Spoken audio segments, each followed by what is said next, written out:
Hello everyone, চলে এসেছি আর একটা নতুন মিনি ব্লগ নিয়ে। তো আজকে আমরা গিয়েছিলাম বুদ্ধ মন্দিরে। তো মন্দিরের যত কাছে যাচ্ছিলাম পাহাড়টা মনে হচ্ছিল তত কাছে। তো তারপরে আমরা মন্দিরের ভেতরে ঢুকে যাই, আর মন্দিরের ভেতরে ঢোকার জন্য কোনো টিকিট লাগে না।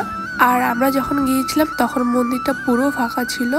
তো তারপরে এই দেখো পাহাড়টা কত সুন্দর লাগতেছে। তারপরে মন্দিরের চারপাশে ঘুরে তারপর আমরা কয়েকটা রিলও বানিয়েছিলাম। তারপর খিদে পেয়ে গিয়েছিল, তো বাইরের দোকান থেকে কয়েকটা খাবার নিয়ে এসেছিলাম। তো তারপর আর একটু থেকে তারপর আমরা বেরিয়ে পড়েছিলাম। আর বার হওয়ার সাথে সাথেই আমাদের সাথে যেটা হয়, আমাদের বেগের ফিতা ওটা ছেড়ে যায়। তো ওখানে তারপরে আমরা একটা দোকান থেকে আঠা কিনে বেগের ফিতাটা লাগিয়েছিলাম। তারপরে বাড়ি ফেরার পথে এই দেখো বেঙ্গল সাফারির ভিতরে আমরা হরিণ দেখতে পাই। আমি প্রথমে দেখতে পেয়েছি, আমার দিদি আর বোন ওরা তো বিশ্বাসই করতেছিল না যে এগুলো সত্যিকার। আমি বললাম যে হ্যাঁ ওগুলো সত্যিকারেরই। তো ভিডিওটা এই পর্যন্তই। ভিডিওটা ভালো লাগলে লাইক কমেন্ট চ্যানেলটিকে সাবস্ক্রাইব করে দিই।